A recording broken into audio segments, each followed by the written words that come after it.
C'est un peu le salon du mariage ici aujourd'hui. Un salon du mariage, d'accord, mais dans celui-ci, la question de la dot est omniprésente. Nous sommes ici entre professionnels de la filière équine, d'un côté les éleveurs, de l'autre les étalonniers, comprenez, les vendeurs de semences d'étalons.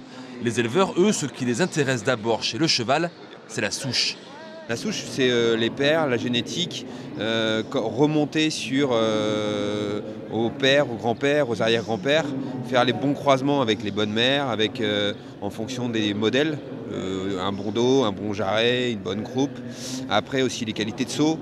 Une jument peut avoir des défauts et il faut essayer de les compenser avec les talons.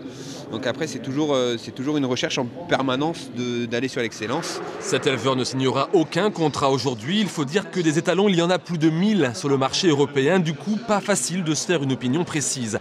Et puis, la crise frappe aussi le milieu équin. Alors, les acheteurs sont un peu plus regardants sur les dépenses, tout en critiquant l'attitude des étalonniers, jugés économiquement peu solidaires. L'étalonnier, il amène la moitié des gènes qui vont faire le poulain, l'éleveur l'autre moitié, mais c'est l'éleveur qui garde le poulain. Donc c'est l'éleveur qui effectivement prend un risque. L'étalonnier, il en prend un en amont.